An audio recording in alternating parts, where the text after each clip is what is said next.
Today, okay, we'll go again.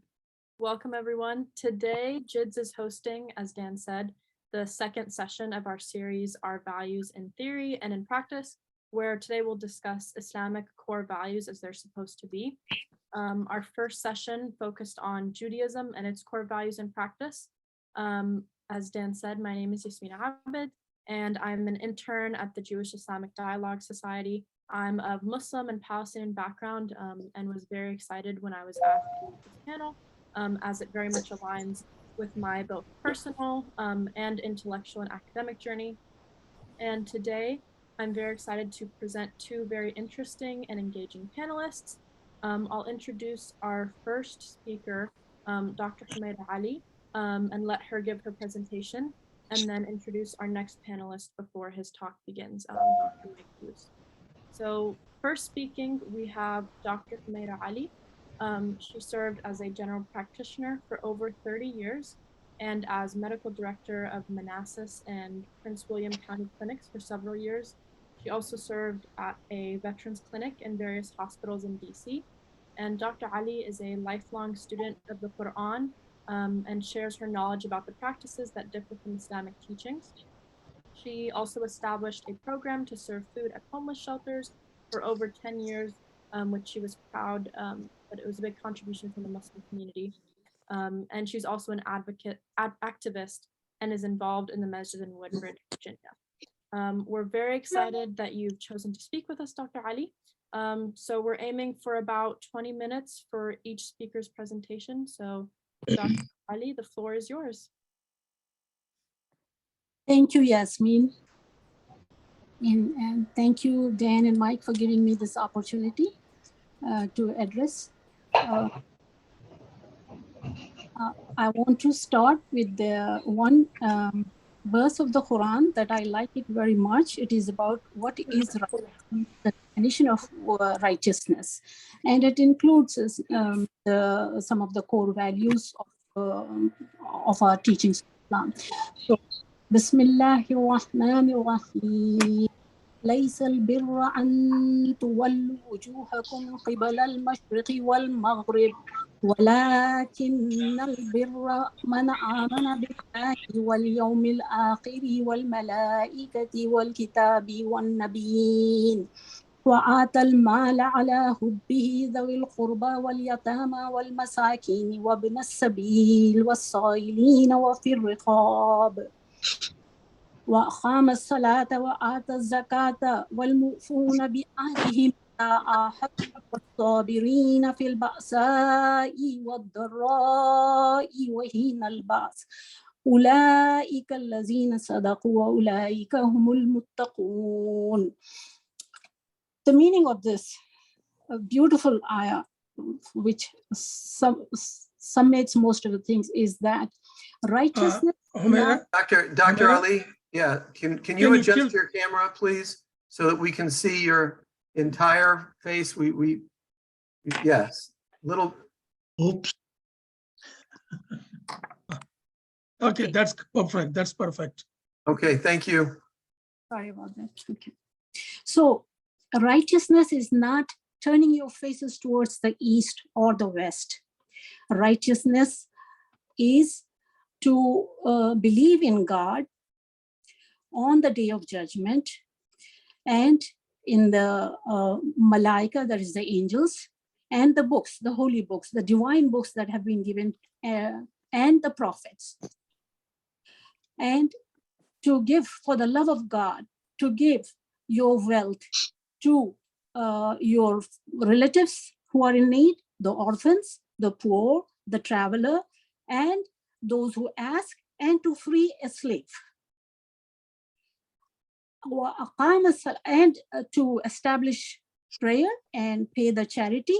And when you make a promise, keep it. Or the treaty, when you make a treaty, keep the treaty. And to be patient during difficulty and stress and times of tribulation. And these are the ones who are truthful, and these are the ones who are righteous. This is only one verse of Quran, but there are these 5 points in there. One is in the belief of God in the last day, and the books and the angels and the prophets.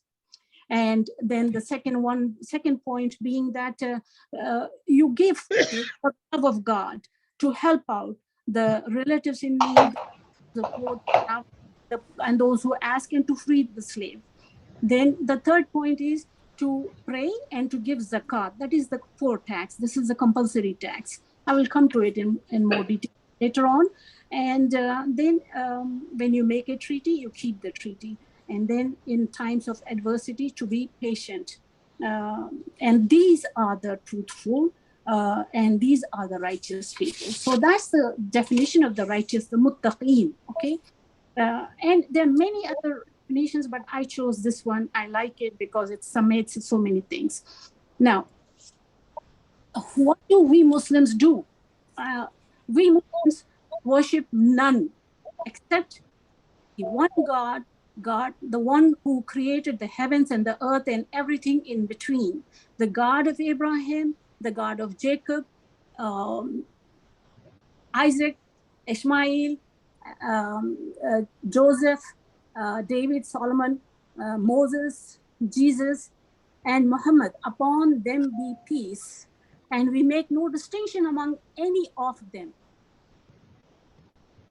That is our fundamental basic first, it is called pillar of Islam. But that's what I feel, that this is the basic thing that we do.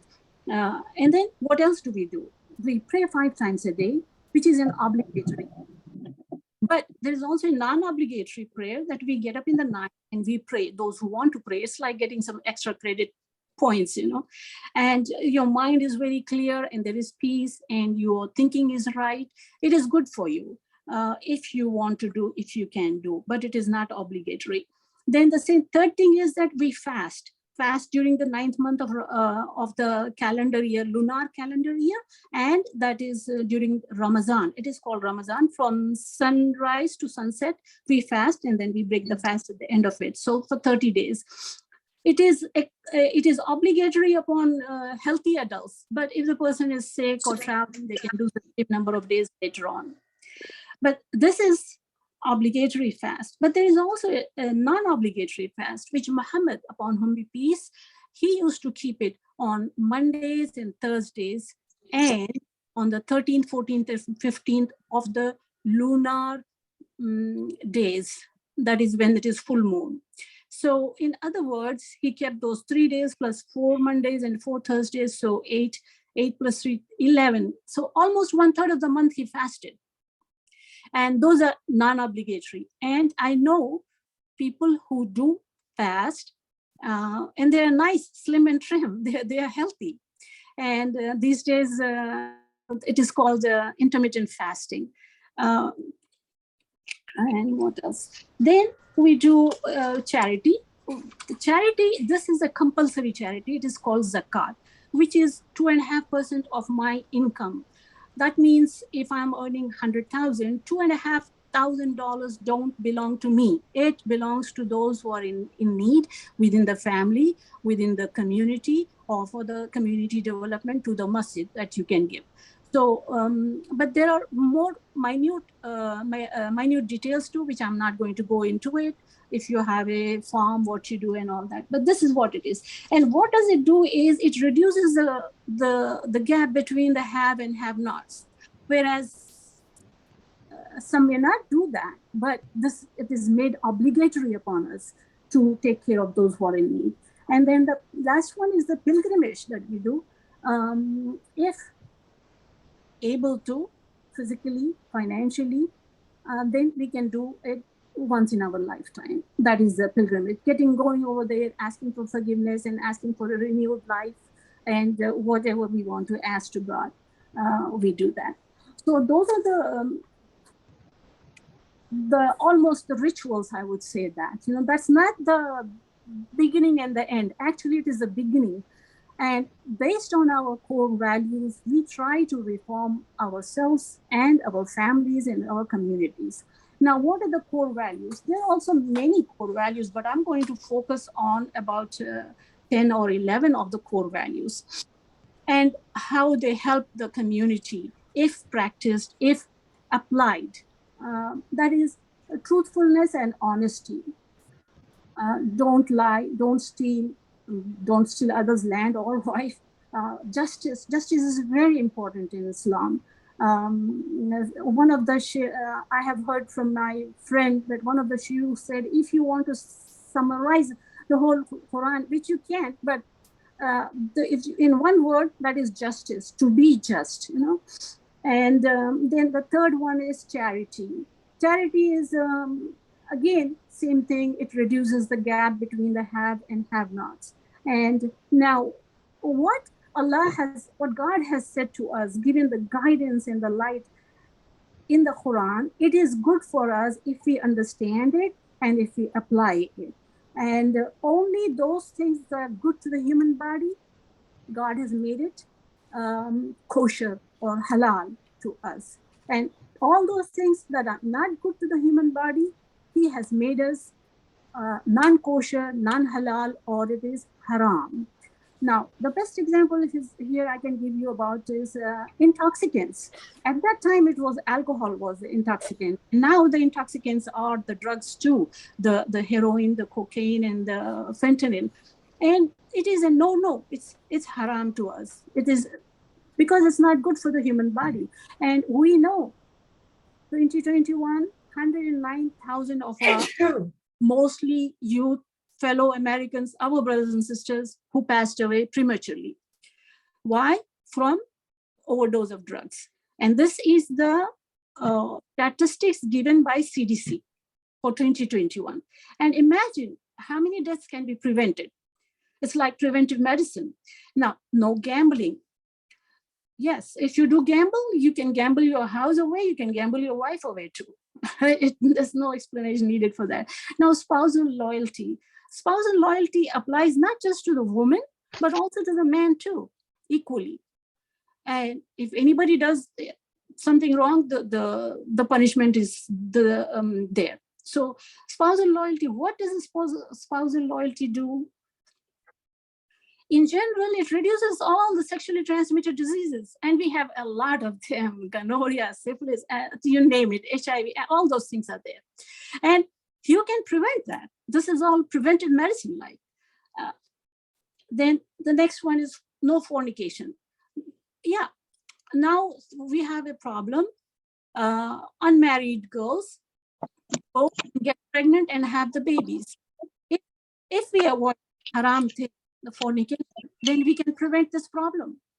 Now, weights and measures is very important. It came with one of the prophets, and that the weights and measures, they were not doing it right, and they got punished for that.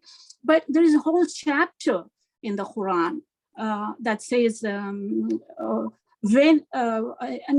unto those when they want to take from others, they'll take full weight and measure. But when they give to the people, they don't do that. So, and then there is punishment for such misbehavior. And this weights and measures, we have in our country, we have this standards of weights and measures there in Maryland. There's a whole institute formed over there of weights and measures. So, but if they apply it correctly, then it'll be good. So now, the ninth one is no bearing of false testimony. Why no bearing of false testimony? You can put an innocent man into jail. You can destroy the life of a man or the family, his wife, his children, by doing just a false testimony. So it is a big no-no, haram for us. Non-kosher, not allowed. Now, no taking of innocent lives, like it is very well known to all. It's quoted all the time. It's in the Torah as well as in the Quran, that if you take one life, is innocent life, it is like taking the entire humanity. So imagine how important it is not to take any innocent lives. And then the 11th point is patience and forgiveness. And patience and forgiveness, even though it is the last one, but it is not the least in mind. patience is very important. God says in many a times, the good things to do is repeated again and again, which is good for the mind. Repetition is good for the mind. So it gets repeated. It says, Wallahu ma'as sabirin. God is with those who are patient. Such a big thing. God is with those who are patient. Patience is important in difficult times.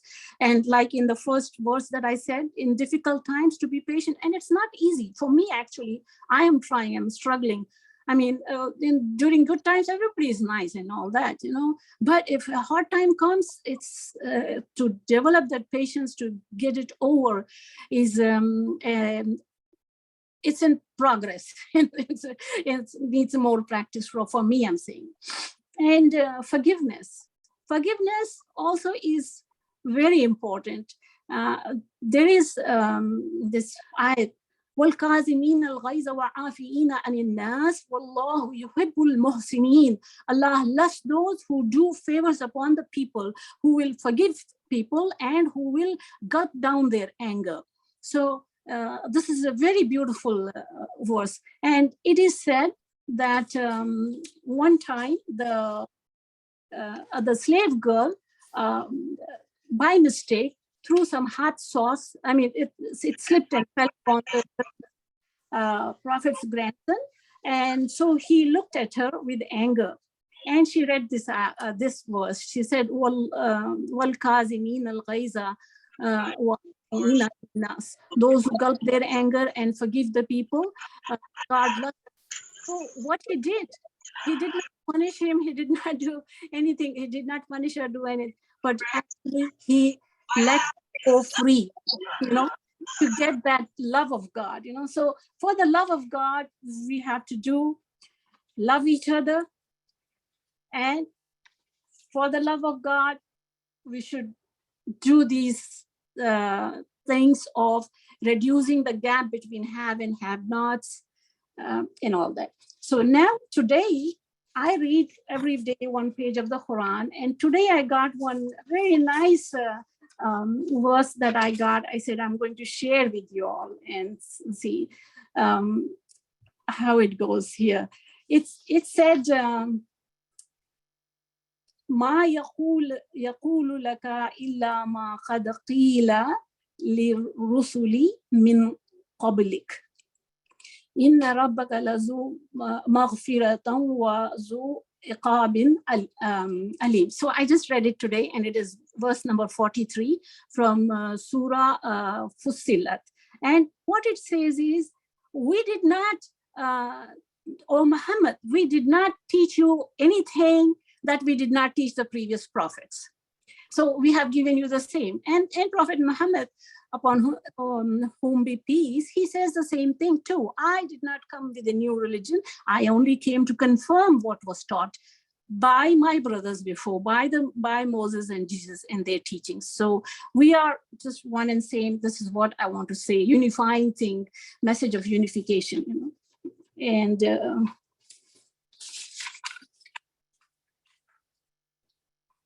how am I doing with my time? You're good. I would say about 5-minute warning. Okay. Yeah. So then this also was today's ayat that I read. قُلْ هُوَ لِلَّذِينَ آمَنُوا هُدًى وَشِفَاءٌ. So it says, say in this Quran, for those who believe, there is guidance and there is cure, shifa. And now you might say that, hey, Dr. Ali, how are you saying that Quran has cure now? But I'll show you how Quran has cure in it, you know. But it is preventive medicine and cure. This is what I would like to emphasize and share it with my audience. Only 3 points, there are more, but I'm going to stop with 3 points only. Number one, cleanliness. We have to wash our hands up to the elbows, feet, and rinse the mouth, rinse the nose, wash the face 5 times a day. So, I mean, we all know during the pandemic, what were they saying? Wash your hands, wash your hands. We already do this, you know. In fact, the surgeons wash their hands up to the elbows. So we, as Muslims, wash our hands up to the elbows 5 times a day. Okay, so there is cleanliness and will prevent the spread of infection. Now, second, so it is preventive medicine. Now, don't lie, don't cheat, spousal loyalty. So that reduces or eliminates the sexually transmitted diseases. This is again a preventive medicine. Now, the third point. Now, alcohol and gambling, as I said already, that so many 100,000 plus people have died already from this drug addiction, overdose, and alcohol will do a lot of damage to the body, liver damage and cancer here and cancer there. And most importantly, it destroys the life of the individual and destroys the life of the family members and destroys the life on the street for some unknown person going into an accident. And our youth, I have read so many, thank God, both my sons do not touch alcohol, but at high school graduation, a young man, only 17 or 18-year-old, he gets drunk and goes into an accident and dies. How much the parents have worked hard for that young man. I mean, my heart goes out for that. So if you read it and apply it, it is good for you. Or if I read it and apply it, it is good for me and my family and the community. That's all I want to say. Any questions? I'll be happy to take after. Thank you so much, Dr. Ali. Now I will introduce our next speaker, Dr. Mike Goose. He is a social scientist, interfaith wedding officiant, public speaker, thinker, author, and newsmaker. He is deeply committed to pluralism, human rights, and religious freedom.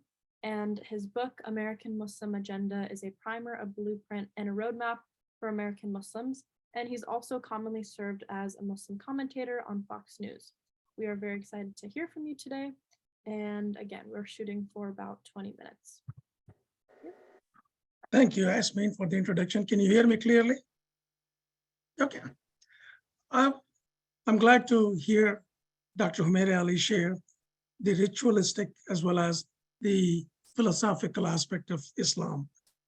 The essence of Islam, or the purpose of Islam, was to create cohesive societies where every human feels secure about his or her race, ethnicity, culture, and other uniqueness. That is the purpose of Islam. It is accomplished by the following values in the 10 Commandments, as well as the 20 Islamic values, and similar values in other traditions, values that contribute towards building cohesive societies. Indeed, that is the purpose of all religions. Islam has 2 faces. Dr. Humaira Ali talked about much of it, the ritualistic side of Islam. I'm going to talk about the philosophical side of Islam. Islam, as she had said already, was not a new religion. It is the same religion renewed every time. Quran acknowledges the existence of the other religions as a part of inclusion. Tonight, the theme of the topic is variance between what Islam is taught as and how it is practiced. A few items I will go talk about briefly would be apostasy, blasphemy, hadith, sharia, interpretation in the Quran, beating the wife, killing the infidels, and a few other practices that are labeled on Islam.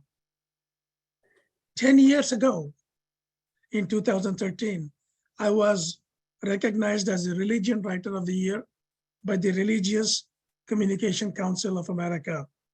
Upon receiving the award, I said, I chose Islam to be my religion, and I'm happy with the choice. However, I will never claim that Islam is superior to any religion or vice versa. The next recipient was John Lovelace, president of the Federation of Christian Churches in Texas. He congratulated me on the way out, but he said, Mike, you should not have said what you said. You made it difficult for me. I cannot say what you said. I told him the public is not ready for that statement, but eventually everybody will come around, at least the next generation of the kids. Well, all hell broke loose. A Muslim in the audience of about 200 people passed on my statement to the imams. I was called on the carpet. They said, I went to the mosque to meet the imams. They said, if you are a Muslim, how can you say Islam is not superior? Why did you choose it then? Do you believe in Islam? To keep the story short, I asked them, before answering your questions, tell me from the Quran, the source of all teachings in Islam, tell me from the Quran who God loves the most and the least. They said, the one who forgives and forgives often. And I said, well, what about the ones whom God does not like? They said, the one who is loaded with takabbur, arrogance. I quickly said, Imams, you both have answered for me to the question why I did not claim Islam to be superior. In a common interfaith dialogue, do you think it will go well if I were to tell my Hindu, Jewish, Christian, or other friends that Islam is superior? Will it increase the conflict or bring peace to the dialogue? They agreed, but said they will not endorse my view as the keepers of the faith. In a dialogue, the Quran tells the Prophet, and Dr. Ali already mentioned, that we should not consider one prophet superior to the other and vice versa. Such is the emphasis placed on humility. Imagine if Quran had claimed Prophet Muhammad is the superior in all prophets, it would have injected huge doses of arrogance among Muslims. Indeed, humility builds bridges and friendships, whereas arrogance creates conflicts, arguments, and wars. Prophet Muhammad also said he did not bring any new religion. Dr. Humair already said that. He's merely adding and reminding to what was already taught by earlier prophets, including Noah, Solomon, David, Abraham, Moses, Jesus, and Krishna, Muhammad. I'm sure he would have added Krishna, Rama, and Buddha and others if he was aware of it. Yes, Islam is not a new religion. Now, the theme of our topic is the variance between principles and practices of Islam. This is one of them. A few Muslims scream out loud that Islam is superior and the only religion acceptable to God. That is baloney. I am dealing with that further down when I talk about the verse 3.85. On equality, in his last sermon, the Prophet said, no one is superior to the other. Neither a black is superior to white, white superior to the other, Arab superior to other non-Arabs. 1100 years later, Thomas Jefferson included that in our immortal Declaration of India, that all men are created equal. Equality is one of the values that brings cohesiveness in societies. When you feel equal with the other person, the conflicts fade and solutions emerge. Do Muslims practice equality? That is not true all over. You see in Iran, Saudi Arabia, and some other countries, their Muslims think their understanding of Islam is superior to the other. Some Pakistanis think their understanding is superior to the Bangladeshis and Indonesians. It goes on and on. On Judgment Day, except for punishing on the value of judgment, I'm talking about some of the values of Islam. On judgment, except for punishing the individual for robbing, raping, stealing, and violating contracts, no one has a right to judge other person's faith. It is considered a sin to judge other person's faith in Islam. Only God has that right to judge. And he does not judge today, but on that elusive day, the day of judgment. A fully observant Muslim in his 5 daily prayers recites the phrase Maliki Yawmiddin, mean only God is the judge. They recite this 17 times minimum to a maximum of 51 times. Do they mean it? Don't people judge all the times? Muslims, not the general public, but the imams are constantly judging others. Some Shia imams and Sunni imams declare each other as non-Muslims. They're not Muslims per Shia and Sunni. Together, Shias and Sunnis declare that Ahmadis are not Muslims. This is going completely against the teachings of the Quran, that you cannot judge other people's faith. On apostasy. Apostasy is when a Muslim switches to become a non-Muslim. And there is a punishment for it in Sudan, Saudi Arabia, Iran, and Afghanistan. Thank God it is not there all around the world. Pastor Nader Khani in Iran is rotting in the jail because he chose to become a Christian. Lina in Malaysia became a Buddhist. She was punished. Abdul Rahman in Afghanistan was harassed just for switching the religion. Even though there may be a few cases, still it is one is too many. Quran, let me share with the story of my Imam Kawachi. He is considered one of the top 100 Imams around the world. My friend and I decided that apostasy, this nonsense about apostasy, is not Islamic. It needs to be taken out completely. So we created a website called apostasyandislam.blogspot. We narrated the history from the Quran, from the times of the Prophet, all the way to the Quran. There was never a punishment ordered by Prophet, or it is not in the Quran for somebody who switches religion. There is a freedom in religion.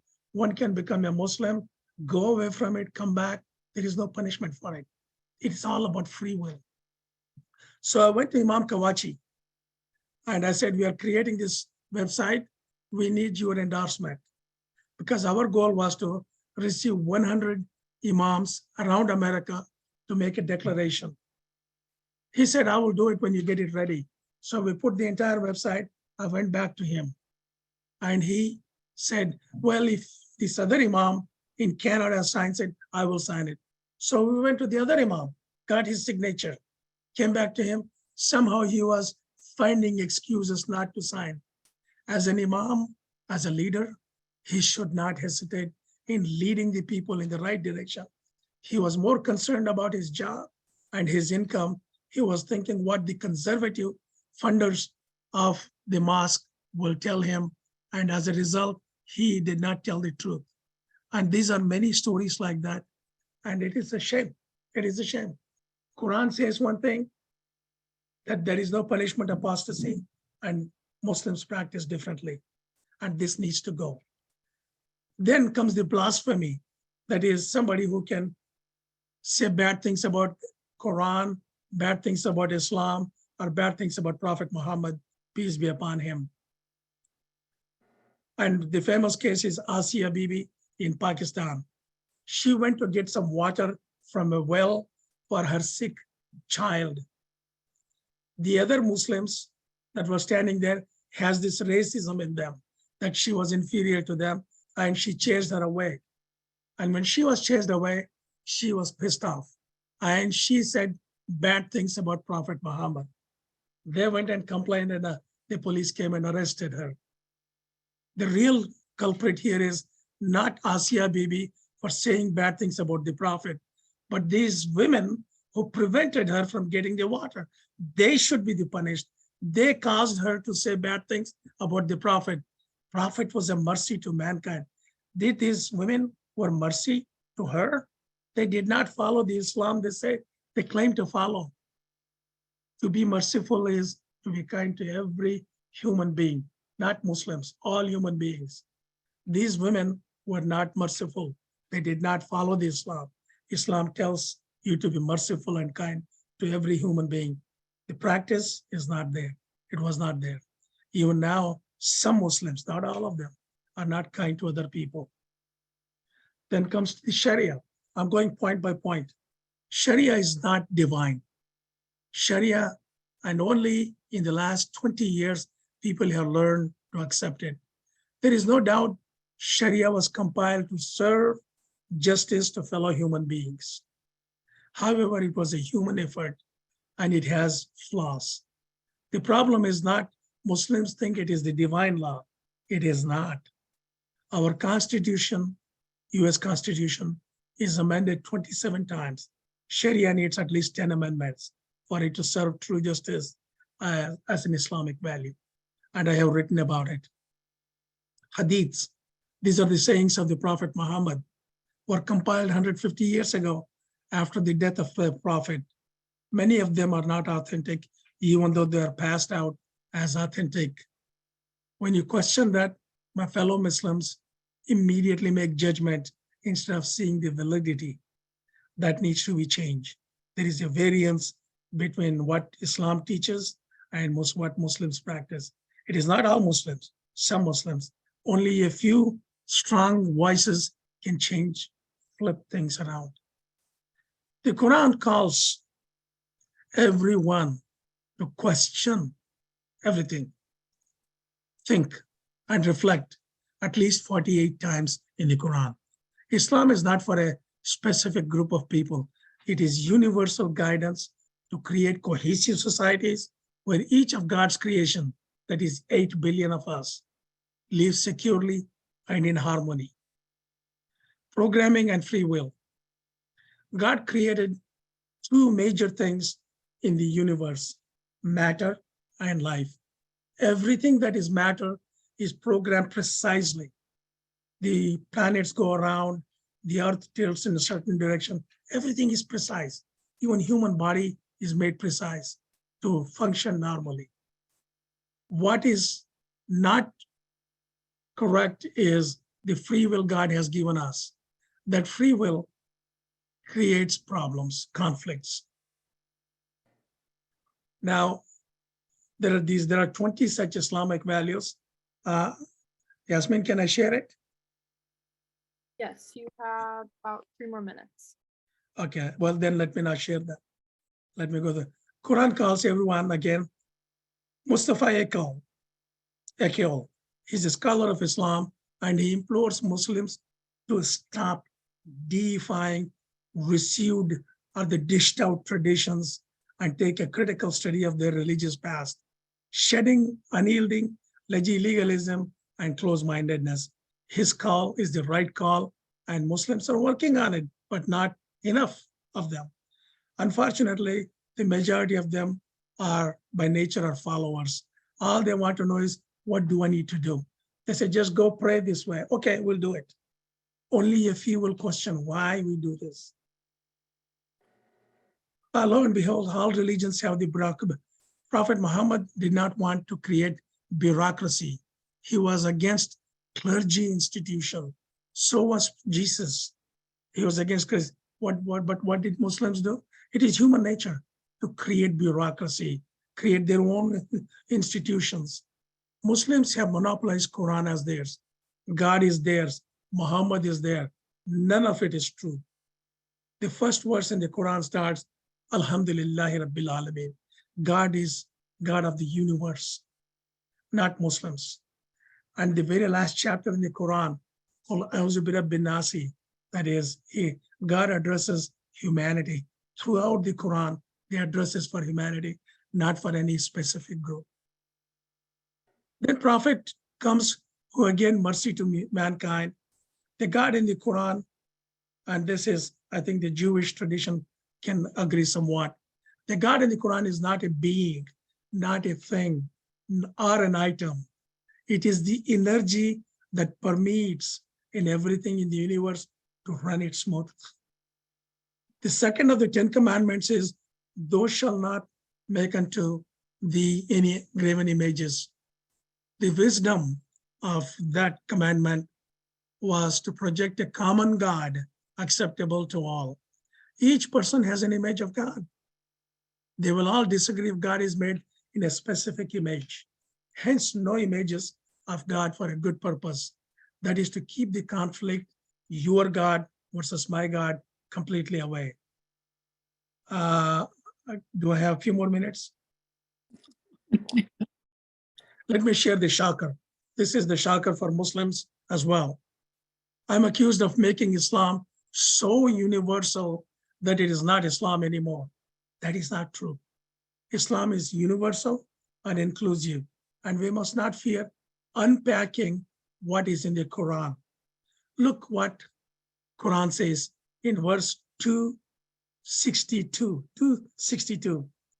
Those who have attained to faith, as well as those who follow the Jewish faith and the Christians and the Sabians, all who believe in God and the last day and do the righteous deed shall have their reward with the sustainer, and no fear need they have, neither shall they grieve.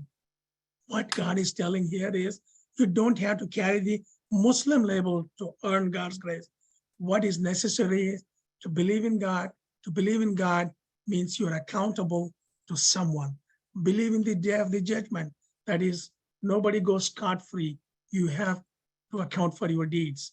And then caring for fellow human beings. Imagine God as the CEO of the entire universe.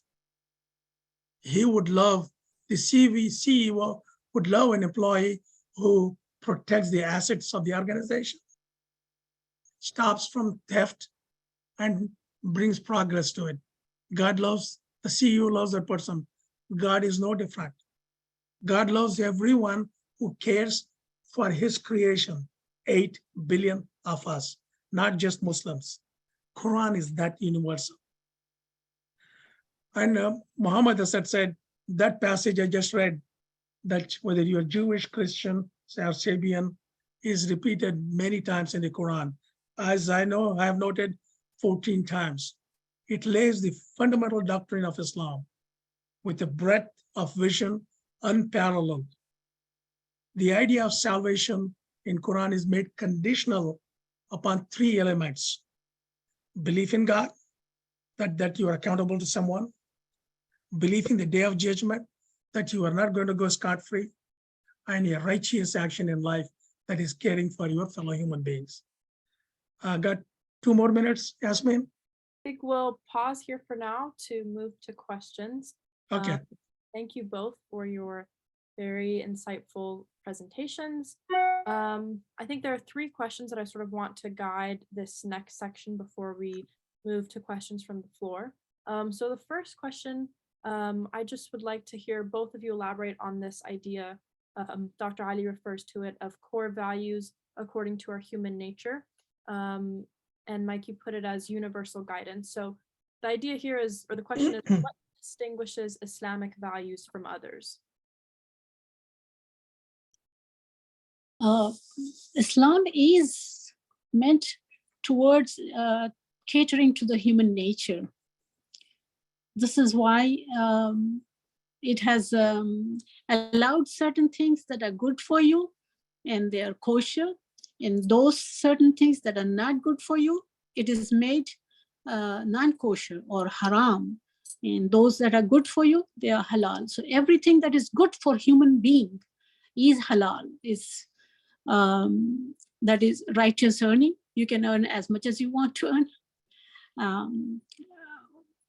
And what else is halal for you? I mean, no spousal relationships, and then what else is halal? Eating good food, that is, but not the intoxicants. So this is according to the human nature that Islam is built. And Islam is there from day one when the universe was formed, and it will be there until the last day when the universe will end, you know. Those, because Islam is meant because of the loving God. He loves us and he has sent his chosen ones to guide us by how they have lived. And he has given us the guidance, what is right and what is wrong. If we follow, it is good for us. And if I don't follow, it's not good for me. That's all. Dr. Ali. Is it my turn? Yes. Okay. As I mentioned earlier, from the first verse to the last, Quran is a guidance for humanity. It is not for Muslims exclusively. It is for anybody who wants to do it. Islam, as a verb, it is those who subscribe to the idea that there is a creator, that we are accountable, and that we have to care for fellow beings. That is a verb, and that would be the definition of Islam. The values that are common, the core values, are the examples in 10 commandments and 20 Islamic values, such as exemplary citizenship, justice, accountability, truthfulness, forgiveness, humility, free will, integrity, patience, equality, pluralism, shura, excellence, gratitude, and other values. These values are similar to the Universal Declaration of Human Rights, and the Quran in chapter 49:13 says that God created all of us from a single couple and placed us into different nations, tribes, communities, and by extension, religion. And God wants to see, given the free will to them, how they interact with each other and create harmony and peace that God wants. Great, thank you. So our next question, how do these core values that you've both defined manifest themselves in our daily lives, and how can we ensure that we're consistent in our practice of these values? And we'll start with Dr. Ali. Okay. We just have to be conscious about that in my daily life. If I'm going to work, I go to work and do with my job with all sincerity and honesty and care. That's the daily life that we have to show that in practical. It's not, Islam is not limited to the mosque that we do that, but we show it in our neighborhood. If a neighbor is sick, I go and visit, or if the neighbor is in need, I take care of that. I have the money left for besides the charity. If there is there, I should help out, and I do. And I mean, the reason I took up the free clinic work as a volunteer and then as a medical director, because in my country here, there are like 40 to 50 million people without health insurance. We don't have national health. So I could do my part to resolve that issue. And so I went and worked over there, volunteered and worked over there and helped out. So it was the Prince William County that I had, but that is just a tiny bit and ants work, a little bit. I wish I could take care of the whole of the countries without health coverage, country's population without health coverage. So there is no limit to how much good you can do. We have to struggle to continue to do good, So same thing with the people who are hungry and homeless. I cannot remove the whole of homelessness, but I can go and serve food one time. And I created a group that serves the food one time for the homeless, and they love it. So this is the practical application of taking care of the charity and love for the fellow human being. That's what it is, to love God and to love human beings for the love of God. Not for anything coming back to you, but just for the love of God, to love human beings and to take care of the needs that is there. So charity, truthfulness. So what is the problem here? So I try to do that for the hunger and the people we try to serve. The whole group goes and serves every month. So once the first Friday of each month, and we're doing it for years. But have we solved the problem? No. hundreds and thousands of are hungry and homeless, especially the so much in Portland and LA, that my heart goes out for that. I mean, if I was rich like Bezos, instead of going to the outer space, I would take care of the people over here first and make sure that they are treated for their mental health. The homelessness is mostly because of mental health and drug addiction, so they get treated for it. I would do that. In my own capacity for the free clinic. I mean, I worked there. I gave my time, talent, and even money too. I donated like $10,000 to get a psychiatrist over there, but still they could not get it. Because it's difficult to get it. It's important that we take care of our sick people. In 2007, what happened? This South Korean kid. I mean, I shouldn't be taking the name of the place. Not all South Koreans are like that. It will be a foolish thing to stereotype anybody. But this kid was unstable, and the judge said, get the treatment. But they didn't make sure that he's getting the treatment. The next thing we know that 32 students in Virginia Tech got killed and murdered. So we are all connected. We are one mass, one human body. That's how I feel. Mike, I think you're muted. You're muted. Mike, open your mic.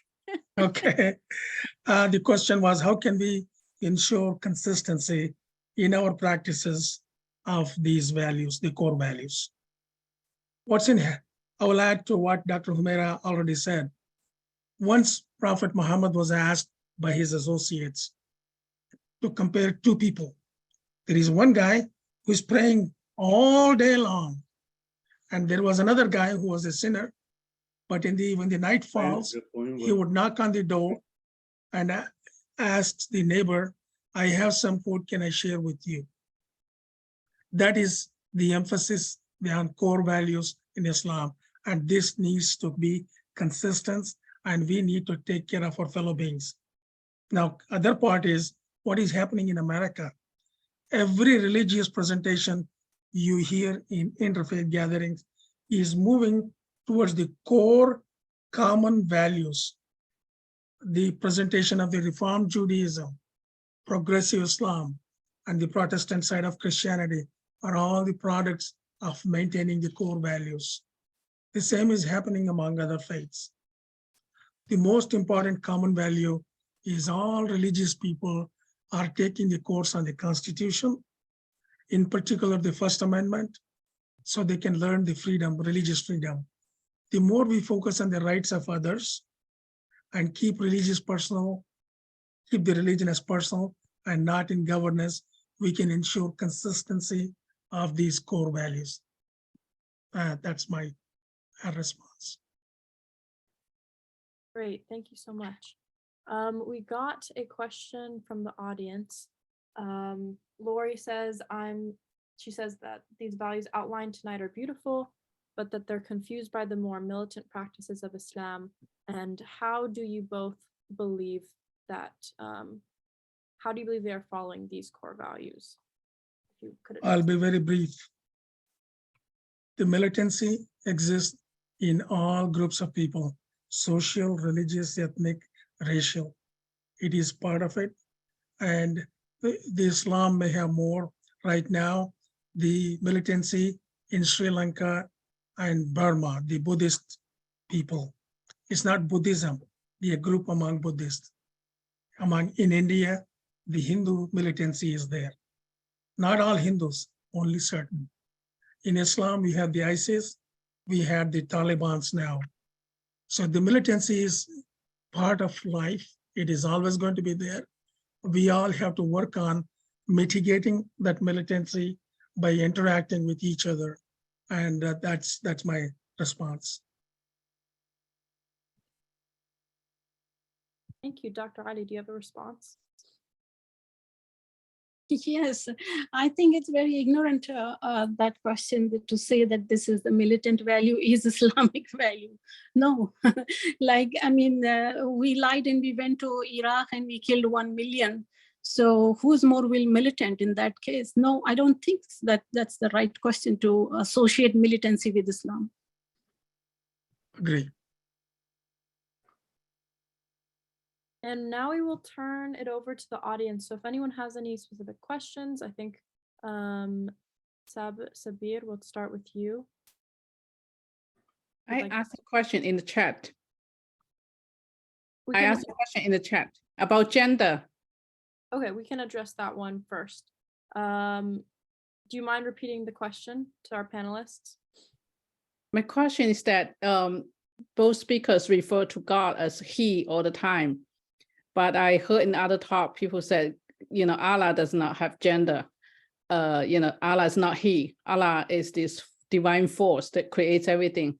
So can you explain a little bit why you use he all the time? I already said that God is in Islam is not a being, not a thing, not a male, not a female. It is the energy that permits in every creation to run smoothly.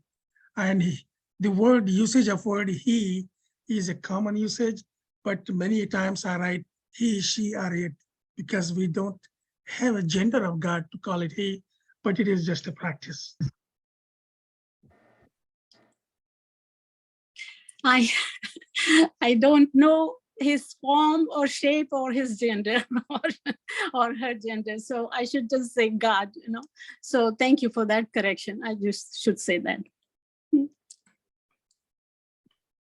We will move to, was there someone else who had asked a question in the chat? I believe. Yes, I have one there. Okay. I know Humera, you told us the surah and verse she was reading, but I kind of missed that. Can you repeat? Okay, this is from the verse that I read, Laisal birra an tuwallu wujuhakum, that what is righteousness, about that. It is from chapter 2, verse 177. 177. Thank you. And I did have a question. You went through a long list of values, and one was to be just. Yes. And that's so much more vague than all of the others. What defines what being just or what justice is? What defines what justice is? What is being just? To be fair, there is one particular verse in the Quran, and I showed it to my son, who is a lawyer. I said, look, Hassan, I am a doctor, but it doesn't say, Allah doesn't say that I'm loved by him, but it says Allah loves the just. And I don't know exactly where it is in the Quran right now, but he loves those who are just. That's the love thing. Another thing is that on the Harvard, some arts from law school, on the Harvard Law School, there is a verse of the Quran written in huge, big, bold thing. And what it says is that be just, even if it is you have to be against your own kith and kin. And if it is your mother also, if she does something wrong, that she's wrong, or son who does something wrong, that is wrong. So that is one of the best statements about justice. And I don't know offhand where is it in the Quran, but I can send it to Yasmin, and from her, It is in Surah Nisa, And verse 135. thank Oh. you. So much. Surah And Nisa, also- verse 135. Nisa is chapter 4 and Yes. verse 135. That's Yeah. what. Also, if you go to the website, worldmuslimcongress.org, the very first line is, if it is not common sense, then it is not Islam. And it talks about 20 values. If you click, there is a value for justice in it. One of the items is justice. And there are 10 verses listed from the Quran on justice. Yasmin Yes, Sabir? called on me and then forgot. Yes, go ahead. I have only two general questions, nothing to do with this subject. My first question, I see the recording button is on.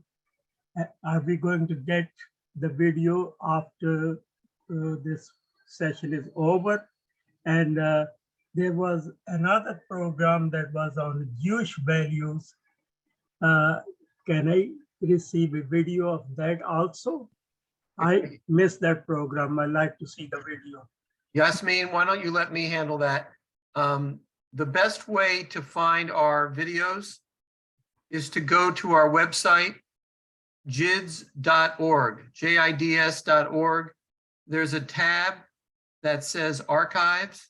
Click on that, and then you go to the tab that says video archives. I'm an old man, Dan. I cannot go anywhere, so send it to me, please. And my Well- second question is, can there be a general discussion of this online? Because right now, there is an email that comes from JIDS, and if you answer, I don't know who reads it. And the email comes from Dan. If you answer, only Dan reads it.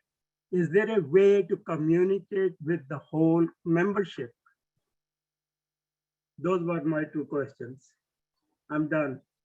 Dan, maybe another question for you. Yeah, I mean, I think one of the things we're thinking about now is to how to expand our programming and maybe having, I think what you're describing is like a Facebook page where there's an active,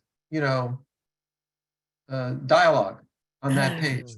I haven't been on this forum before I'm the first timer, but I was wondering if there is a chat group, like WhatsApp chat group, where such topics can be commented on a regular basis. Yeah, and we have to figure it out. Yeah, I think maybe a Facebook page that is actively used would be a good answer. We'll work on it.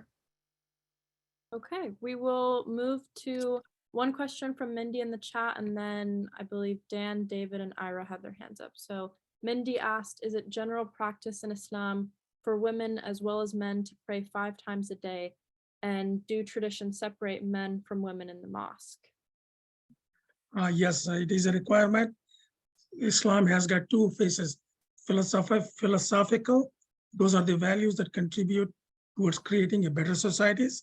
The second part is rituals. Everything we do in our life is a ritual. When you get up in the morning, it is a ritual process you go through. When to wash your teeth, when to go have a cup of coffee, that ritual. Islam also has got those rituals. And those rituals include, as Dr. Humaira Ali already mentioned, 5 rituals.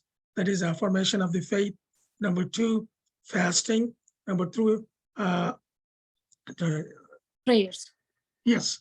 And then the last one is going to Hajj, Charity. So- Charity. And charity. May I comment on that, please? When you refer to having Islam having 2 faces, it means that it has a good face and a bad face. If you would please distinguish between that it has 2 different aspects. I would, Yes, I definitely. think- There's 2 faces. By 2 faces, I mean, there is a philosophical side and there is a ritualistic side. Everything we do has got 2 things. There is a wisdom in why we do what we do. And then there is a ritual to achieve that. So there is not bad or good. There are 2 different way of looking Islam. Yeah, but generally the phrase 2 faces is what it means, is a good and a bad. I'm Black sorry and white. No, I'm sorry you see that way. it could be two sides of the coin. no, he's just saying that it is phase 1, phase 2, that's what he's saying. The one is the rituals, and then the other one is the reality of living it, putting it together into your real life. No, okay, if it's phase, then it's fine. I thought he said faces, F-A-C-E-S. No. No. I I meant apologize. PH. I apologize. Maybe we should just call wisdom and rituals. Okay. And now we will move to Dan. I believe you had his hand up, and then David. So first of all, I want to thank the excellent job you're all doing. It's been quite enlightening. I want to model something as a JIDS participant and say, you don't just have to ask questions, you can also just make statements. Because this is a dialogue society, not a speakers bureau. So I will make some statements. Number one, as somebody who's devoted his professional life to working for justice, Judaism, of course, has the same concept: justice, justice, you shall pursue. If somebody were to ask me to summarize Judaism while standing on one foot, I'm not necessarily going to say, like was said earlier, work for justice. But I will say that when you want to know what Jewish people seem to be most passionate about, it's the hatred of injustice. Having said that, if you want to know what the opposite is of perfect justice, it's called peace. So fighting for justice is a great thing. Fighting for perfect justice, maybe not so much, because then you're always fighting. Because perfect justice is not easily attained in this world. So just a cautionary tale. But that does seem to be a similarity between the Muslim and the Jewish peoples. So I also want to say something about Islam in practice, because I heard that statement. The question was, I guess, a statement of how do you harmonize these core values with all these statements in the press and whatnot about extremism. And then I think the answer is given was, well, there's extremism in every people. And I think of the answer, of course, there's extremism in every people. But there's a gut feeling that we have in this world, that there are differences in cultures. And that those differences may in fact be shaped in part by our religions and may be shaped by other things. And I'm not going to say that Islam is more extremist or whatever than the other faiths. All I'm saying is when someone gives an answer, there's X in every faith. It rubs people the wrong way, because I think the question is there something about the cultures that feed into Islam that are more amenable to this characteristic or less amenable to that characteristic?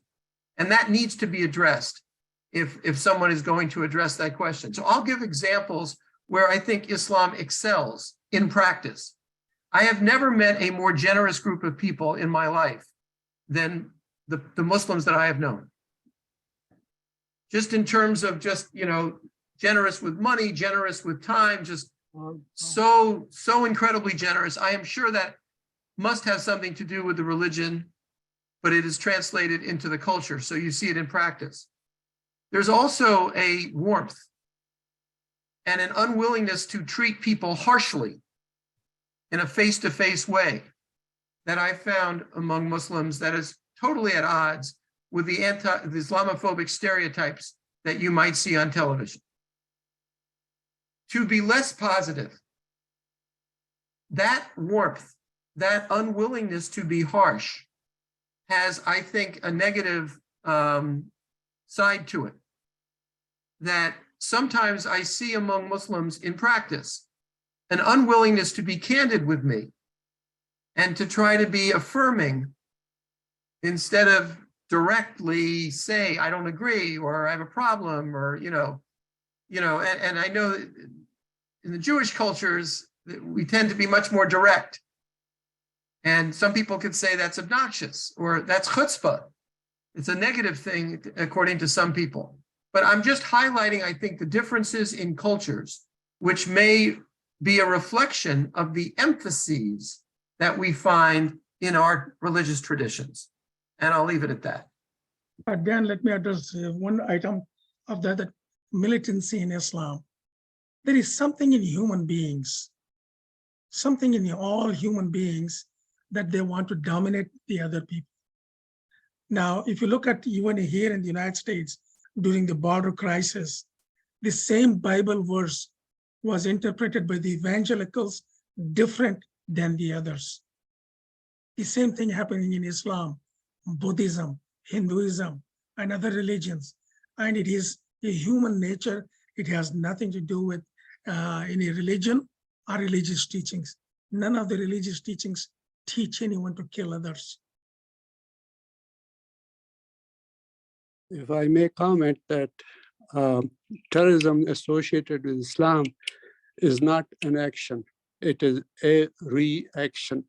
It is against the injustices that are being prevailed and that are being enforced by the superpowers on the weaklings. There was no terrorism in Afghanistan or in Pakistan until we tried to impose our will and our values on them. Why don't we leave them to their own values? Leave them and let them sort their own, instead of us trying to work our economic and strategic values. So Jahangir, that is a good response. It is the just to be arrogance. clear, Sorry, go ahead. just to be clear, I was not making a statement about extremism in Islam. I was making a statement that is more general, which is that when people say there is X in Judaism or there is Y in Islam, and we say there's X in every faith and there's Y in every faith, that will never be a satisfactory response, because we know that there are differences among cultures. We know that there are differences among the emphases placed by our faiths. And what that person is really saying or asking is there a tendency in the culture to be more this or more that? And so I'm clearly not going to get into the issue of terrorism and whatnot in Islam. I mean, I'm the president of this organization. I'm not going to do that. But I'm saying that it's not a satisfying response to simply say all people have their issues. You have to be more specific. So I appreciate you guys are speaking to the issue specifically, but please know that I was not taking a stance on that point. Addressing Jahangir's question, I think the answer is one of the values in Islam is humility, and arrogance is the opposite of it. If we as Americans or anybody in any society believe that our culture, our way of life, our life standards is better than the others, and others have to listen to us, follow us, that arrogance is the reason for the conflict. We need to learn to respect the otherness of the other and accept the uniqueness each one of us is endowed with. Thank you, Jahangir, for that question. I want to just. May I make a comment, please? I'm the one who asked the question originally, and I have a feeling that the question was misunderstood. I don't know whether it's because I was trying to be very respectful to everybody, and I don't know if I just didn't word it quite right. But I was trying, I am confused by these wonderful core values. I mean, there's no question about that at all. And how a person who is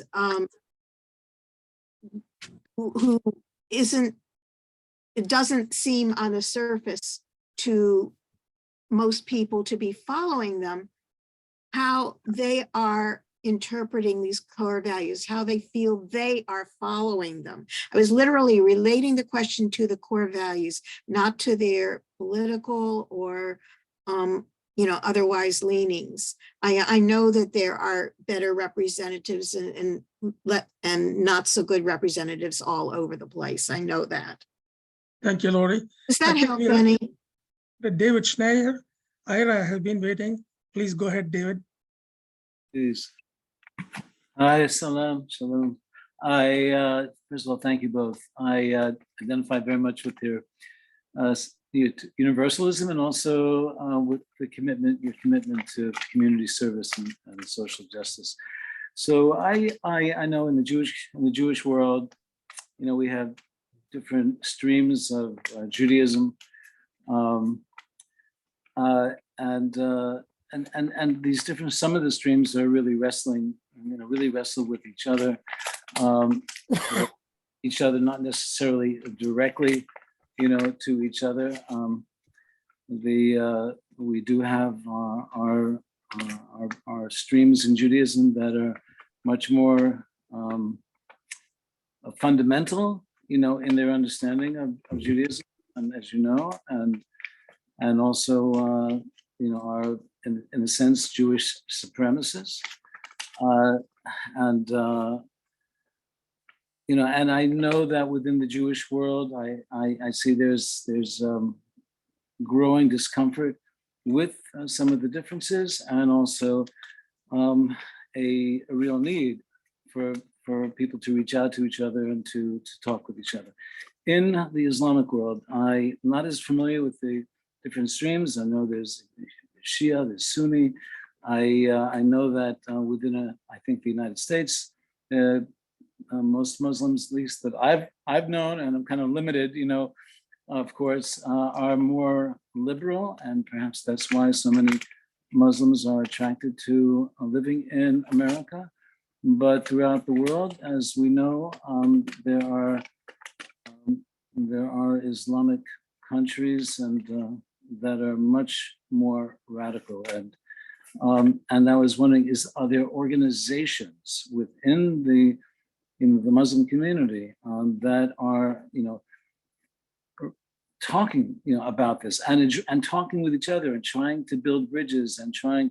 I know that you do this, Mike, on a certain level, but I'm not familiar with the extent of that, or if there is a larger kind of movement to address these issues, and also the inconsistencies within the Muslim world, because there are so many, as you know, who do take the Quran much more literally, as there are some Jews that take the Torah much more literally, and that's creating discomfort. I say more discomfort is also creating a lot of suffering. So I was wondering if either of you could, or both of you perhaps could, address how are you, within your own world, addressing these, these challenges. David, that was a very good question. And we are facing those challenges. In the United States, there are two organizations, ISNA, that is Islamic Society of North America, and that is one of the largest organizations. They have made several efforts to bring the Shia, Sunni, and other traditions together, to not to declare each other as less than Muslim, but accept each other for who they are. There is a lot of effort here in the United States. ICNA is another organization, but around the world, there are, I can't think of the name right now, there are two major organizations that are working on it. Last week in Indonesia, there was a major conference. Indonesia is the largest Muslim nation, and the Nahdlatul Ulama, they have got about 150 million people as members, and they came back together and addressed this very issue you were talking about. How do we mitigate extremism among Muslims? How do we learn to accept and respect each other for our beliefs, varying beliefs, as they have been accepted in the past? So there is hope, but I don't know how much we can do. There is work going on. Are there statements that you have issued, public statements condemning the torture, the suffering, the murder, of people who haven't followed the particular line in a particular country or whatever? Yes, there are a lot of statements. There is an organization in the Georgetown University.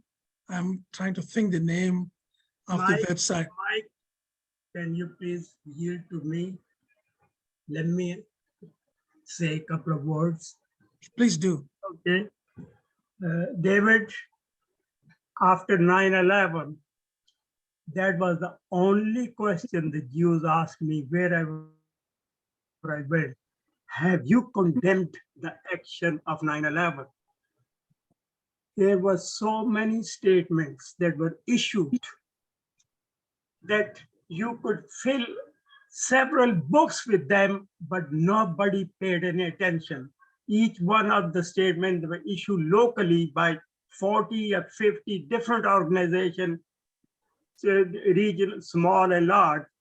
I emailed all of them to every news outlet, to every TV, to every newspaper. Not one of them they even talked about them. People ignore that. And now I want to turn around and ask you, how many Jewish statements have been issued to condemn actions that are not so good by the Jews?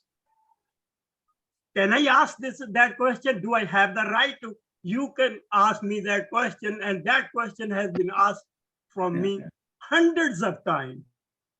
Can I ask the same At question? JITS, we are an open organization. Are We you promote dialogue. Hold it, let me finish now. Are you familiar with the organization called Rabbis for Gaza? What's it called? What is it called? Rabbis for Gaza. Rabbis for Gaza?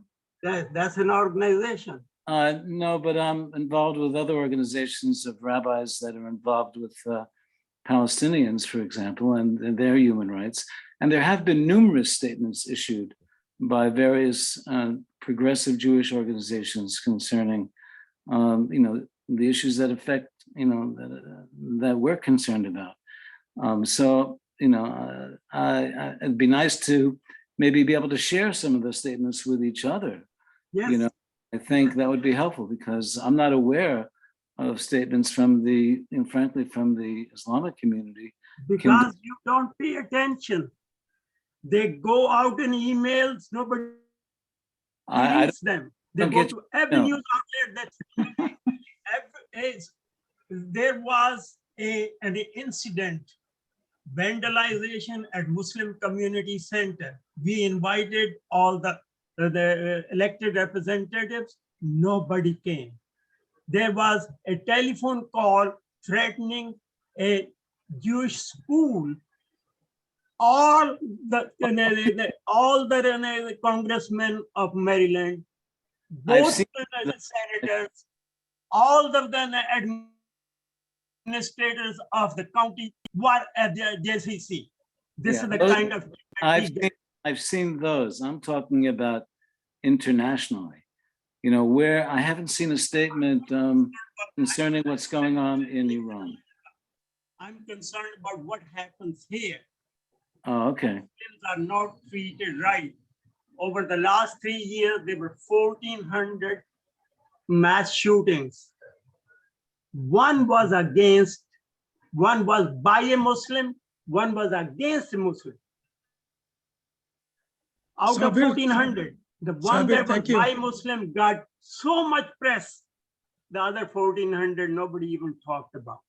Sabir, thank you. You made very good points. I appreciate. To add to that, Sandy Hook Elementary School shooting. Can we say the 320 million Americans, each one of them had condemned it? No, we can't expect that. If a few people condemn, that is good enough. So I just want to make a semantic point, a seemingly small point, but I think it's important. Sabir, brother, I heard you refer to the Jews did something. We should in the future never say the Muslims this or the Jews that. There's always a nicer way to explain if we're talking about our respective communities. Because again, at JIDS, whether you're talking about the Jews or the Muslims, you're talking about your family. So I think it's important. Everybody was talking about. I be not condemning the Muslims who are doing bad things. And so we should condemn anybody who does bad things. It's not just Muslims. I think there's Christians who do the bad thing, Hindus who do the bad thing. We should, what's happening in India.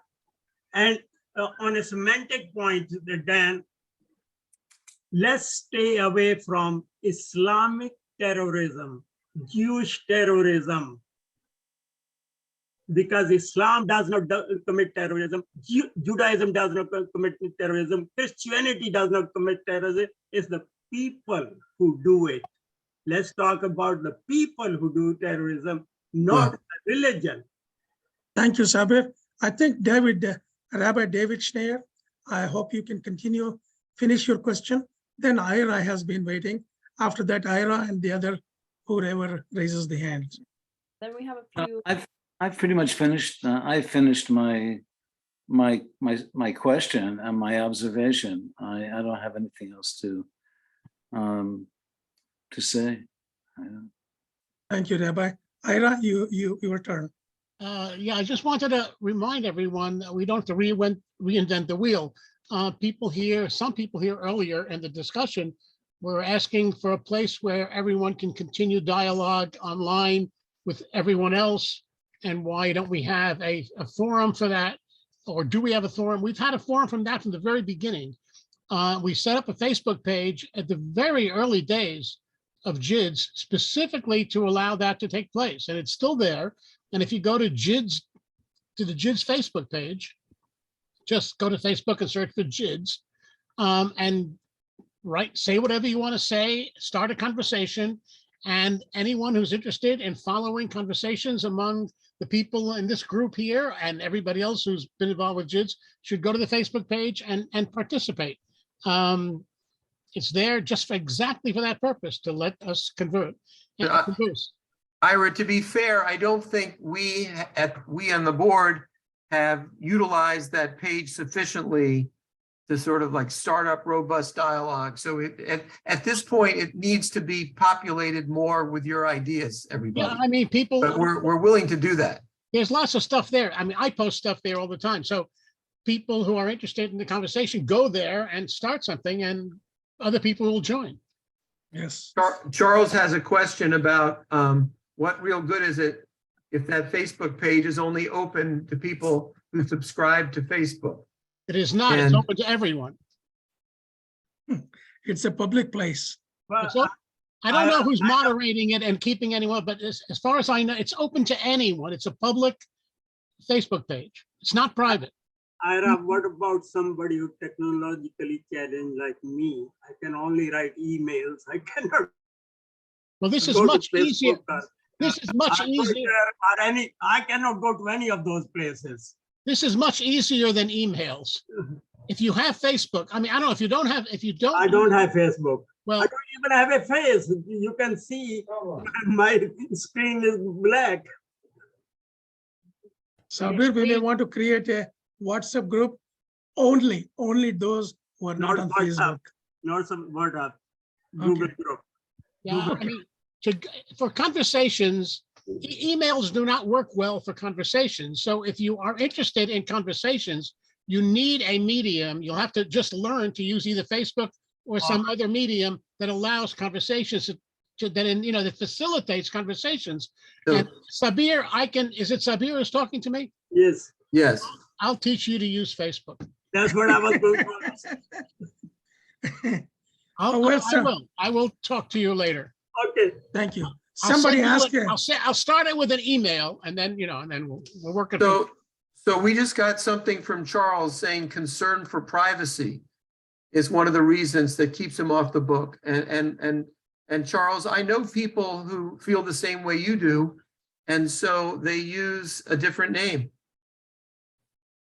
And they ask specifically for their friends not to refer to their name when they post, and that's how they get around that. Somebody, I think Dr. Akbar Khwaja had asked a question, where can he find those 20 Islamic values? I have posted the link on the chat, and also you can go to worldmuslimcongress.org. The very first line is the 20 values. Let me also plug in my book. This book also has got those 20 values called American Muslim Agenda, and it is available at Amazon. May I say something about the previous discussion? Please do. Okay. I think that is geopolitics, and that should not be involved in the religion of Judaism or Islam or Christianity. That is geopolitics. It is totally different game. And it hurts to see that mostly I hear this from the atheist group. Oh, the religion itself teaches this terrorism, and he taught this. And it is so wrong to say that, And it feels that like in Quran, there is a description of Moses, upon whom be peace, and that whenever good things happened, Pharaoh said, it is for me, from me, for me, from me, and all that. And whenever bad things happen, locusts or something comes in, he would say, oh, it's because of you, Moses, it is because of you. So I feel that's how Muslims are getting treated all the time, only putting the negative thing, but actually it is a geopolitical thing and it has nothing to do with Islam. I mean, terrorism, they are terrorists, that's all. They are not Muslims. It could be a traitor also in some religion, some group, there could be traitors there. So religion, that's just a traitor, period. That there's no religion to that person. And an oppressor, same thing. Oppressor is just an oppressor. There's no religion to that person. I mean, for example, this demonization and dehumanization of Muslims should stop. In Australia, man goes inside the people who are praying. 52 people are gunned down. Why? Because of the spread of this demonization of Islam. But Islam is the most beautiful thing, and it is nothing new. It is the same thing that Moses and Jesus and Ibrahim taught. So this is all I want to say, you know. So it should stop. I mean, 3 of the young North Carolina students, they got murdered right in front of their house. My classmate, my friend, Dr. Shahida, she's a psychiatrist. She had to give therapy to that bereaving family. Why? I mean, such a thing has not happened to any other facility, but it is because a geopolitical issue should not be made as it is a religion. You have seen now what Islam is, and that's what it is. So some of us are good and some of us are not good. And some of us are trying to get better as much as possible. Same thing it is in Judaism and Christianity and Hinduism and atheists also. Atheists are not angels. They also have good and bad, you know. At least we have the fear of God. We have to face God. We should be good to our fellow human being. This is what it is, the universal brotherhood, you know. That's what we believe and that's what we practice. Okay, thank you. That's all I want to say. And thank you. I wanted to return the salam and shalom to the brother who came on and said that. So I just want to say salam and shalom to all of my brothers and sisters in Judaism over there and to my Muslim brothers and sisters there. To me, I'm a physician. I only look as a human body, which is either healthy or either sick. That's all. I have Dr. Hassan Mahmood, one of the, he can also talk about militancy in Islam. Is there one? Hassan, you are an expert on Sharia and you are an expert on militancy. Mike, we just talked about it. Don't talk about militancy in Islam. There is no militancy in Islam. There might be militancy in some people. Talk about that. Don't say militancy in a religion. I fully agree with you, and I think we addressed it that there is militancy, people in all religions and all people. I fully agree with you. But since somebody brought the question, there is no militancy in any religion. I agree. I can prove it to you. I agree. And what we need to do is somebody asked that question. Don't use the name of the religion associated with. I think like Dan said before that militancy in culture, it will be better suited than the militancy in Islam. Different cultures may have different connotation and different taking of the militancy or humility or whatever you call it. Thank you, Shamim. So let me build on that a little bit. So, and this is a response to Humaira in part. I think the people who are on this call tend to be lovers of Judaism and Islam. They tend to recognize that we are practitioners of, quote, Abrahamic values, not, quote, Judeo-Christian values, but Abrahamic values. And that these Abrahamic values are very, very similar, right? And it's just a question of emphasis. And certainly being people of peace there's nothing more Abrahamic than that. However, when you start talking about things like, you know, geopolitics should not enter into, quote, religion, then I have to bring up a fact from the Jewish portion of the Abrahamic triangle. We're always talking about the triangle, Judaism, Christianity, Islam, and right, there's similarities and differences. Judaism, or maybe I should say Jewish, refers to a folk and a faith. It refers to the people of Israel and it refers to the faith of the people of Israel. And there are plenty of people who have a very strong sense of Jewish identity, who I don't even think it's fair, I think it's fair to say do not practice the Jewish religion.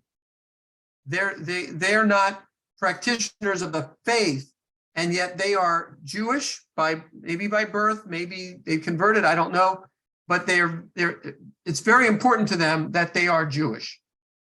And they manifest their being Jewish largely in terms of their views about how to deal with people in the world, which includes geopolitical thoughts and maybe activism. Thanks, So that's one of the reasons why in a interfaith context, particularly in dialogues with Jews, that you will often hear people bring up geopolitics in these discussions, because for them it's very important to their Jewish sense of identity. And I realize that separates us a bit from Christians and Muslims, where it's less sort of a folk and more just the faith. But that is part of the reality of what it means to be a child of Abraham. We are all stuck with each other. We're all Thank part you. of the family. So I'm teaching you guys something about your cousins. Dan, I think what we can do now, we got about 20 some minutes left. We can ask some of the key people that everybody is a key person, but some of them who have been active and participate in us, just to share in less than a minute in a few words, the question really practice and principles where the variance occurs. We can ask Hassan Mahmoud, we can ask Imaduddin, Zafar Mirza, and we can go on the list. Hassan, the difference in practice and principles. Mike, Thank you. can he complete it? It's so interesting what he was saying. Please, can you complete quickly? And then come to what you're saying? Okay, Dan, please finish it. No, I think I am finished. I just want to make sure that everybody, particularly my Muslim cousins, appreciates why so many Jews in these contexts will bring up things like geopolitics. And it is actually a way of manifesting their relationship with what it means to be a Jew. Even those of us who are religious, our relationship to the Jewish folk is profound. And it's part of that relationship that causes me to embrace Islam and the Islamic people, because you guys are such close cousins. All of these things are related. Thank you, Dan. Hassan, in just a few words, the difference between practice and what is taught as Islam, and then Imaduddin after that. Thank you very much. Assalamu alaikum to everybody. Let us be pragmatic. You talked about Nadalatul Ulama. The mainstream Islamic belief is Islam has a political face, Islamic State, Sharia law, etc. You talked about the biggest Islamic organization of the world. This is their book. Can you read the name? The Illusion of an Islamic State. That means we Muslims are struggling between Islam's malignant expression version and Islam's benign, peaceful version. This is another book, How Shariaism Hijacked Islam. About 500 references. So when Dr. Humaira told beautiful things from the Quran, I appreciate it. But when we look at the real world, what we see, Mike House said about killing apostates, fine. in Sharia law, killing apostates is a law. But if we look at the Quran, there are 7 Quranic verses mentioning apostates and only saying that they will be burnt in the hell. And then Surah Nisa verse 137 says, when someone embraces Islam and leaves Islam and again come back to accept Islam again, he is ...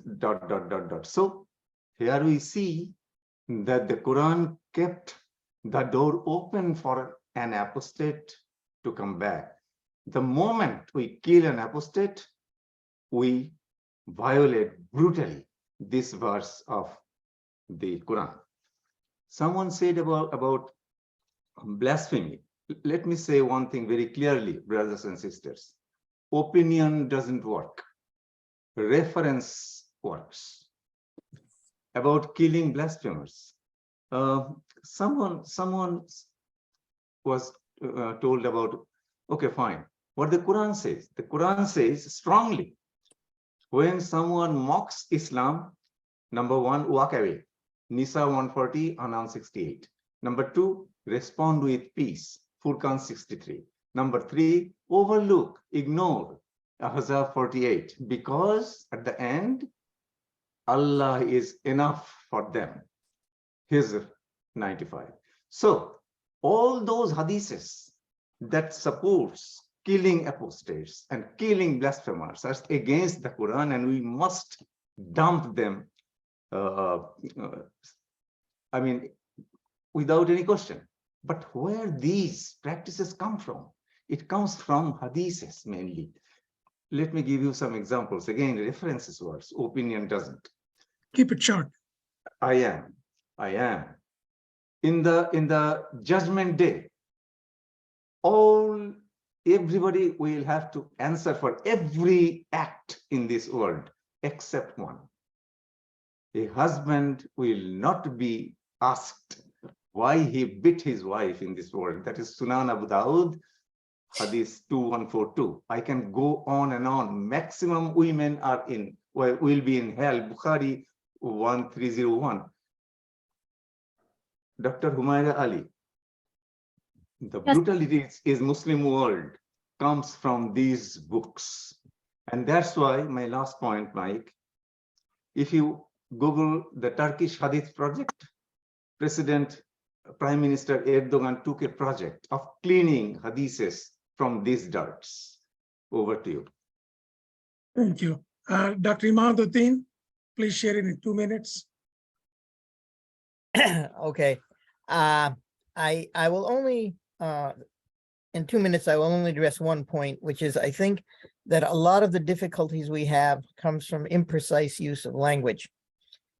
Because this session was supposed to be devoted to fundamental values of Islam, sometimes people object to something being associated as a fundamental value of Islam, and then they imprecisely say, this has nothing to do with Islam, this is not in Islam, etc., etc. I'll give you one particular example. Militancy. Militancy is not a fundamental value of Islam, but to say there is no militancy at all in Islam is to ignore that the Quran says permission has been given to fight. You may not like fighting, but you may not like something that is good for you. Those who are oppressed may defend themselves. All right. Now, one, can go on for a long time about what this means and to clarify it and articulate it. But there's one thing that should be clear. Fighting is militancy, and therefore militancy can be a part of Islam. So to say there's no militancy in Islam as if it's haram in all cases is not going to get you anywhere. It's going to get people to think that either you don't know your own religion or you're deliberately trying to hide something about the religion. It's different if you want to say there's no terrorism in Islam. Absolutely. The Quran says it condemns those who will attack the innocent people. The Prophet's Sunnah is replete with all kinds of people that you shouldn't attack, even if you're in a state of war with another people. So these things are all true, but we have to be precise in the way we present it. Otherwise, we don't get taken seriously. And Thank you, Ahmad. and in Thank the you, remaining Ahmad. 30 seconds, I will say one example. Another example of this is about when you say Muslims or the Muslims do something. There's a difference between saying Muslims did something and the Muslims did something. Muslims conducted the attack on 9/11. But the Muslims didn't conduct that attack.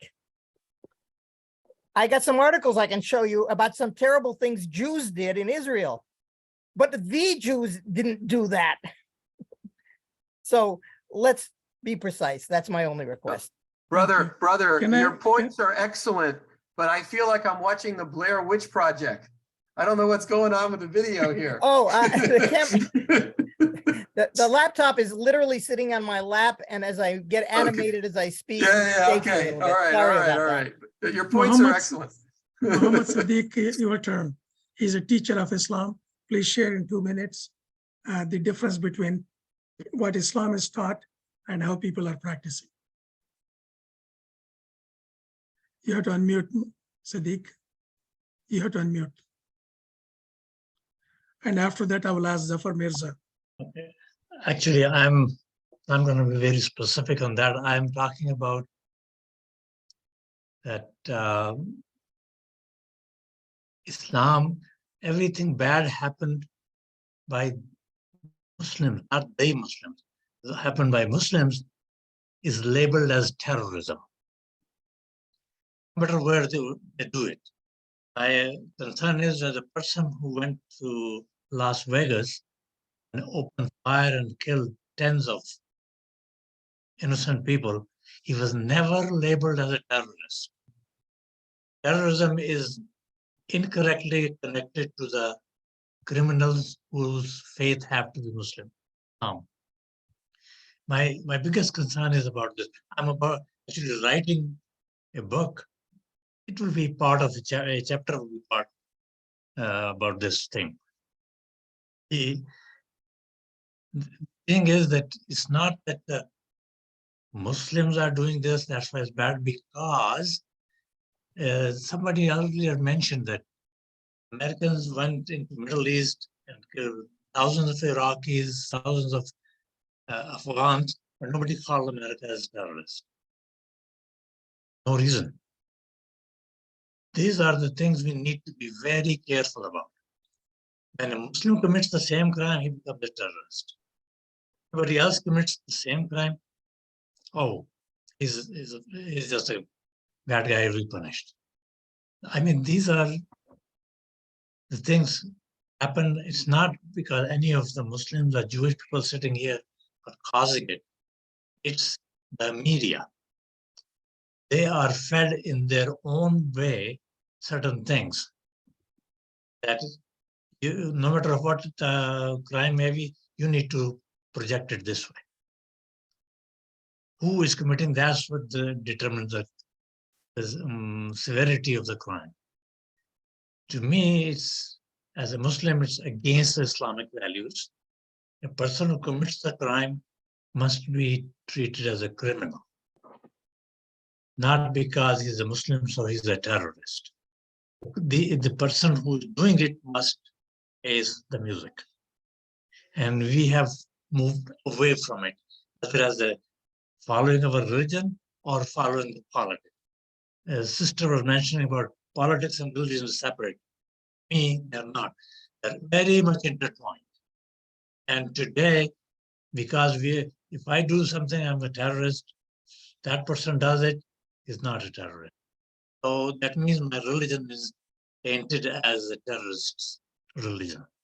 And that thing need to be, we need to talk about it, how to dissipate this kind of feelings.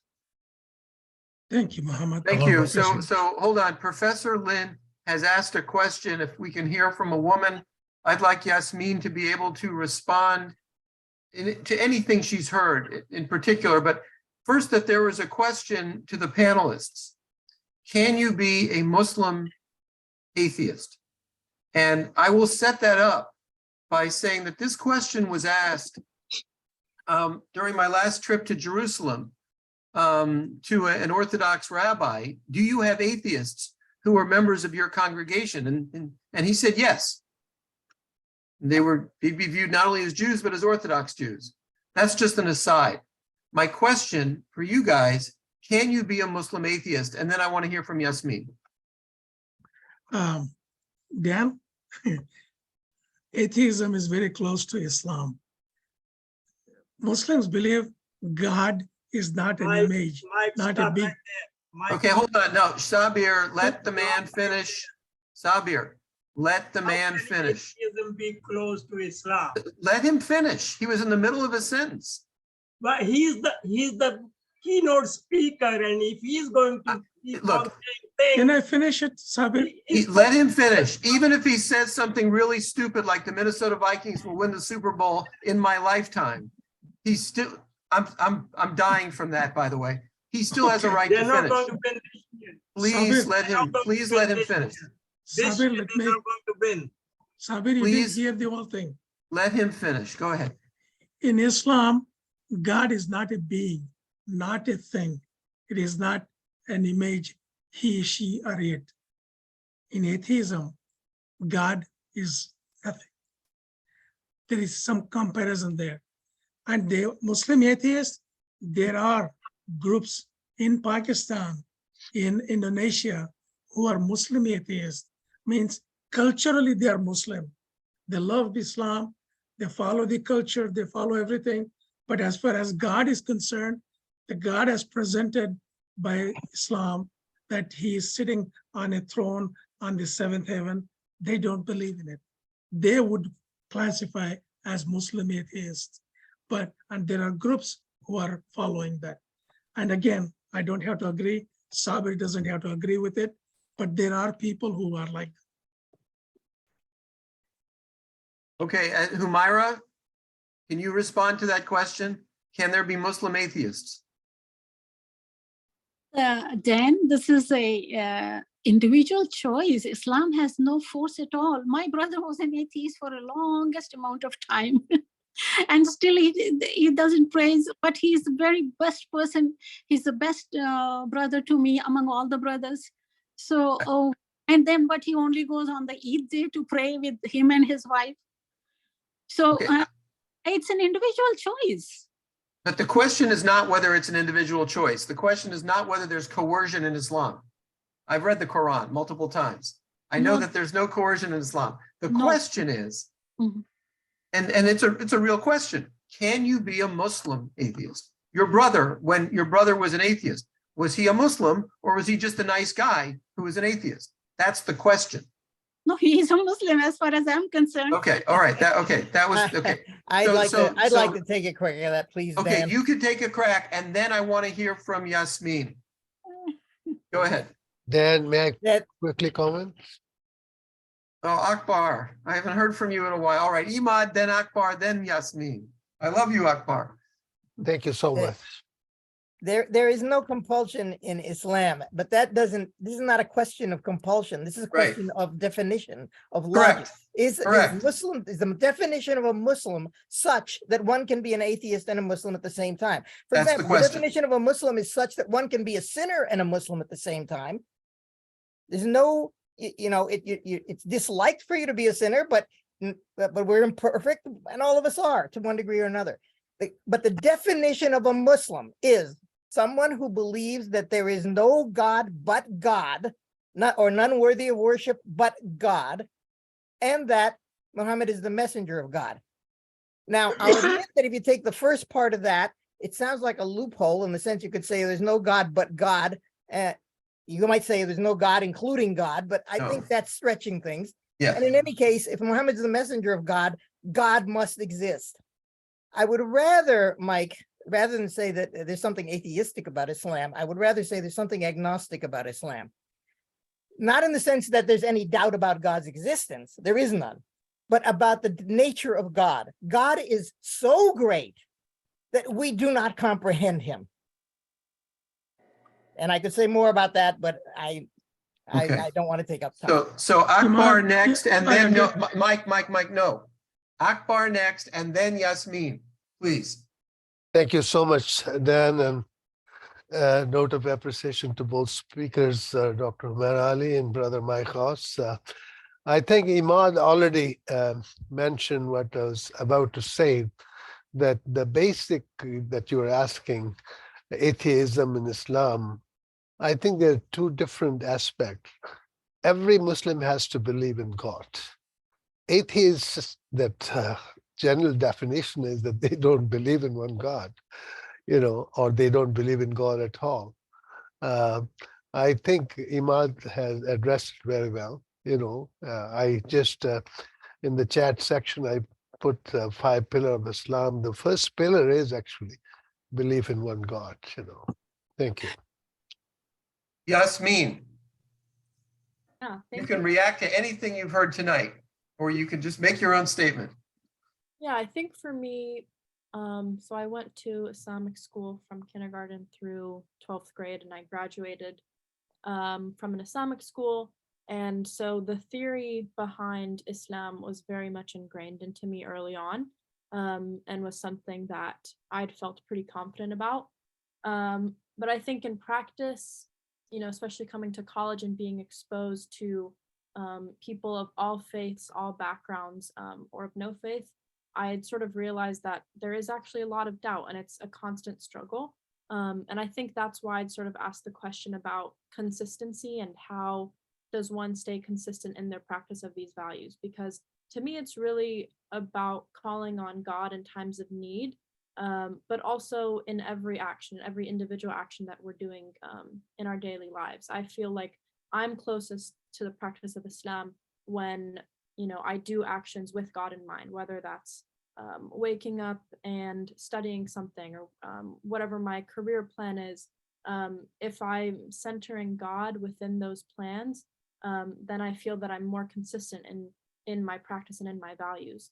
But I think that those core values, honesty, justice, generosity, hospitality, those are something that, really have come to define how I operate with other people, but it's not something that I'm like constantly thinking about necessarily. It just sort of comes naturally, because if you're, centering God in your action, then inevitably you're going to practice in that way. So I do tend to agree with Dr. Ali that a lot of these core values come from our human nature and kind of like curbing those temptations. So at least for me, I've kind of come to understand that doubt and struggle really does reinvigorate one's faith. And it's really about coming back to those core values. Yeah. That's a beautiful statement. Shall we hear closing statements from Mike and Humaira? And I think we started with Humaira. So why don't we start with Mike? Thank you, Dan.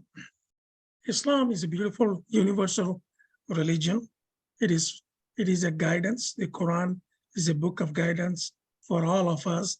If you follow the values embedded in Islam, and there are 20 values that we have listed, there may be more.